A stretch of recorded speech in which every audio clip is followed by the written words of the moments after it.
আমার কথা ভাই, আমি হয়তো দেশ বেশির কাছে ক্ষমা দৃষ্টি আমার দেখবেন, আমি ভুল করেছি জীবনে। আপনারা গতকাল থেকে অনলাইনে একটা ভিডিও ফুটেছে এবং ছবি দেখতেছেন, রিয়ামণি এবং ম্যাক ছবি কক্সবাজার হোটেলে তারা বর্তমানে অবস্থান করতেছে।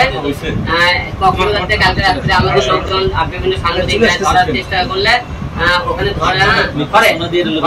ধরার পরে সেখান থেকে রাত 4টার দিকে এখান থেকে ওরা টেকনাফ করতেছে। এই মুহূর্তে তারা কক্সবাজার থেকে টেকনাফ গেছে, আমার কাছে ভিডিও ফুটেছে এবং তার যে লোকেশনে এই মুহূর্তে চলে এসেছে। ঘটনা হলে কি, আপনারা যারা দেখেছেন যে গত 2 দিন আগে আমি বগুড়াতে যাই আর কি, রিয়ামণি করে আমাকে বললো বগুড়ার বাড়ি ঘর ঠিক করে বগুড়াতে থাকো, এখানে আর থাকবো না। বগুড়ার বাসায় মনে করে ডুপ্লেক্স বাড়ি করতেছে, বাড়িতে আশ্রম চলতেছে। ওখানে যাওয়ার পরে আমি যেদিন যাই, যাওয়ার পথে আমার সাথে মনে করে চৌরাস্তায় ইতির সাথে দেখা হয় আর কি। ইতির সাথে দেখা হলে তার সাথে মনে করেন 2-3টা ভিডিও বানাই আমি করতে চলে যাই, সেও তার পেজের সাথে আমরা আইতে না। যাই হোক, যাওয়ার পরে আমি বগুড়া যাওয়ার পরে ওই সে আমাকে বলতে রাখে, কল দিলে অডিও কল ধরে না, অডিও কল ধরে। সেই রাত্রি বেলায় যে আমাকে বলতেছে তুই হলে ইতি গেলে বগুড়া গেছি, ইতি গেলে বগুড়া গেছি, হ্যাঁ তুই ওকে হোটেলে গেছি। আমি কথা তোরা আমাকে ভিডিও কলে যাও, দিয়ে দেখ আমি কোথায়। ইতিকে তোমরা ভিডিও কল দাও। ম্যাক ছবি করছে কি, ইতির বাসায় ওর ভাইকে পাঠায় যায়, ইতিকে বাসায় আছে না নাই, দেখি ইতি বাসায় আছে, আমি আমার বাসায় আছে। তখন করছে কি, সেই রাত্রেবেলা রিয়ামণি করছে কি, ওরা মোটর সাইকেল নিয়ে কক্সবাজার যায়, ওরা হোটেলে মনে করেন চলাফেরা করে। এর মধ্যে গতকাল বৈশাখী টিভি তাদের বিভিন্ন ওই হোটেলের ফুটে দেবে, তারা বিভিন্ন হোটেলের যে খাওয়া ঘোরাফেরা করছে সেই ফুটেজগুলো তারা খুঁজে পায় আর খুঁজে পাওয়ার পরে বিভিন্ন আমাকে বৈশাখী টিভি এখন আমাকে নিউজ পাঠালো ভাই রিয়ামণি তো কক্সবাজার মানে ও তো বললে আমি বাসায়। তারপরে আমি খবর চাই ম্যাক ছবি ফোন দিলাম, তুমি কয় বসুন্ধরা, তাই বসুন্ধরা তুমি কোন জায়গায় কয় অমুক জায়গা। আমি তুমি যেখানে আছো তুমি একটু ভিডিওটা মোবাইলটা ঘুরে দেখাও তো, তুমি বসুন্ধরা একটা সাইনবোর্ড দেখাও তো। সে কথা আমি দেখাই দিয়েছি, আপনি ভিডিওটা আগে ডিলিট করে, কোন ভিডিও বৈশাখী টিভির ভিডিও, এটা আগেকার ভিডিও। আমি ঠিক আছে, আগেকার ভিডিও হলে তোমরা হলে কোন জায়গাতে সামনে আসো। তুই এমনি করতে আমি বাসায় ওর বোনকে ফোন দিলাম, ওর মাকে, তারপরে করেন ওর ভাবিকে ফোন দিলাম, করতে রিয়ামণি বাসায় আছে, ফোনটা দাও। ঘুমাইতেছে ফোন, এই মধ্যে ভিডিও ফুটেজ পেয়ে গেছে। তারপরে ওখানে আমি রাত্রিবেলা 12টার দিকে সাংবাদিক পাঠালাম ওই হোটেল, যে হোটেলে থাকে 304 নম্বর রুমে, সেটা হোটেলে থাকে কক্সবাজার।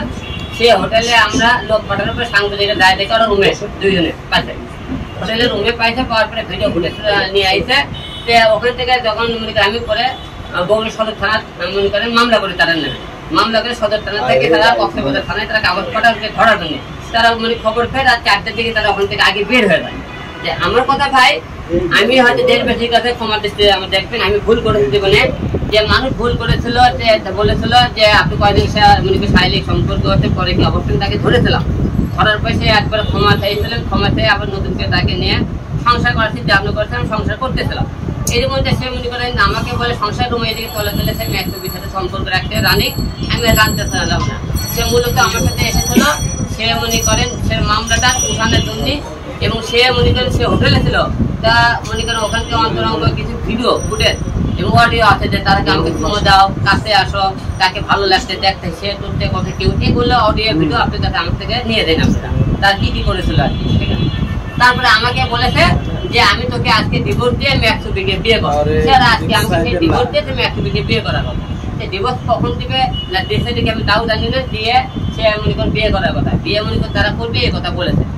আমার কথা মনে করেন যেহেতু মনে করেন সে তাকে ছাড়তে পারতেছে না, তাকে ভালো লাগতেছে, তা ঘুরে ফিরে তার কাছে যাইতেছে, তাহলে তো মনে করেন আমি লাইলি মতন প্রেম কাহিনী যতই মনে করেন ছোটানোর চেষ্টা করে পারবো না। যাই হোক, আপনারা যে বুঝে দেখেছে পরে গিয়ে করেছিল এবং সে মামলা তুলে সে আমার কাছে তোলে তাদের সম্পর্ক মেয়েদের চলাফেরা দেখা থাকে সব ঠিক ছিল।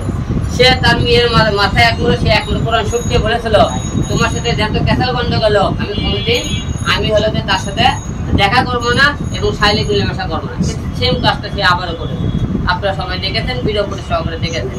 যে আমার কথা একটা লোক কয়বার আপনি ক্ষমা করতে পারেন, সে তো বারবার মনে সে আমার সম্মান হানি করতেছে এবং সে আমাকে ব্যবহার করতেছে, সে আমাকে ব্যবহার করেছে ম্যাক ছবি এবং সে তাকে মনে করেন পেজ তাদের ইনকাম এগুলো করার চেষ্টা ভাবনা করতেছে। সে আমি মনে করেন সবাই দেখেছেন যে ভুল করেছি, যে এই মতো মেয়েকে আমি তাকে আমার জীবনে আবারও সুযোগ দেওয়ার কারণে। যাই হোক, তারা মনে করেন আমাকে ডিভোর্সে বিয়ে করার কথা, তারা মনে করেন ডিভোর্সে বিয়ে করবে। যাই হোক, আপনারা ডিভোর্সের কাগজ পেলে আপনাদেরকে জানাবো। কারণ আমি তাকে ডিভোর্স দিতে চাইলে সে আমাকে আর আগে মনে করেন 12 লাখ টাকার মামলা দিয়েছে, যে যৌতুক মামলা দিয়েছে, তাকে মনে করেন যেহেতু মনে করেন সে তার আমাকে তা হইতেছে না, তাহলে সে আমাকে ডিভোর্স দেখ নাকি বলেন? সে ডিভোর্স দিয়ে তার মেয়ে একটা বিকে, তাকে ভালো লাগে আর মনে করেন পছন্দের মানুষ তাকে নিয়ে সে সংসার করবে, এটা নিয়ে আমরা কোনো বাধা নেই, কোনো মনে করেন অভিযোগ নেই। ওকে, প্রশ্ন রাখতে চাই আলম ভাই।